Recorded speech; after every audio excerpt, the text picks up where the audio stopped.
खरं तर आपण बघितलं असाल की कालच्या विधानसभा निवडणुकीमध्ये किंवा विधानसभेच्या निवडणुकीच्या आधी 2.5 वर्ष पालकमंत्री म्हणून रवींद्र चव्हाण होते आणि त्या रवींद्र चव्हाणांच्या पाठीमागे कसे फिरत होते आणि त्यांच्याच आर्थिक पाठबळामुळे हे कालच्या विधानसभेमध्ये निवडून आले. खरं तर मी रवींद्र चव्हाणांचा लाभार्थी आहे हा आरोप खरं तर रवींद्र चव्हाणांवर आहे, कारण ते एका पक्षाचे प्रदेशाध्यक्ष आहेत.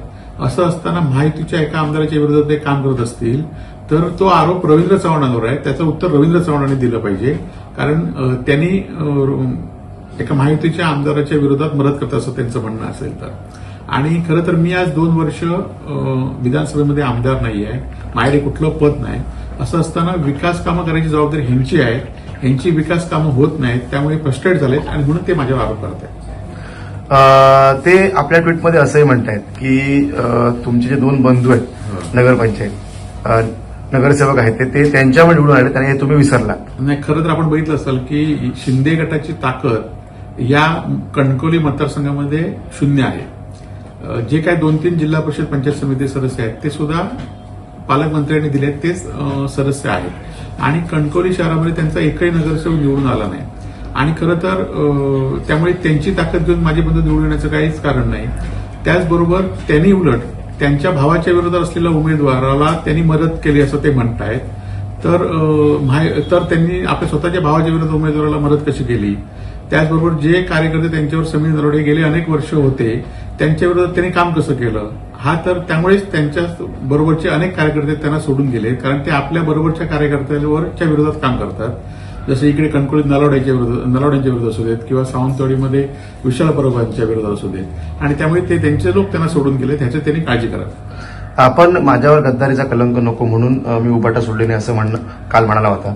मात्र त्यावर बोलताना निलेश राणे असं म्हणतायत की वैभव नाईक हरणार होते म्हणून त्यांना शेवटच्या क्षणाला एबी फॉर्म दिला नव्हता. ग्रामपंचायत सुद्धा तुम्ही निवडून येऊ शकत नाही असं ते म्हणतायत. नाही, आता खरं तर मी गेल्या 2 निवडणुकीमध्ये कोणाला पराभूत केलं हे सगळ्यांना माहिती आहे. त्याचबरोबर कालच्या विधानसभेच्या निवडणुकीच्या आधी सुद्धा मी 7-8 हजार मतांनी पराभूत झालो. तो सुद्धा लाडके बहीण असू देत, आर्थिक कारण असू देत किंवा मतपेटीची चोरी असून या सगळी कारणं असतील, परंतु मी ती कारणं देणार नाही. परंतु मी जो पराभव माझा झाला तो मी स्वीकारलाय आणि मी काम करतोय.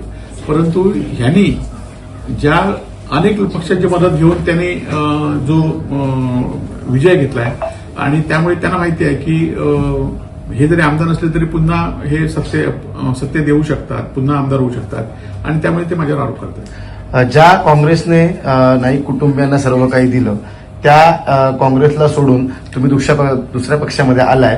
तुम्ही खरं तर काँग्रेससाठी आम्ही बलिदान दिलेलं आहे आणि काँग्रेसमध्ये ह्यांचा पराभव आणि काँग्रेसमध्ये आम्ही कुठलंही पद घेतलं नव्हतं. सगळ्या सिंधुदुर्गवासियांना किंवा महाराष्ट्राच्या जनतेला माहिती आहे.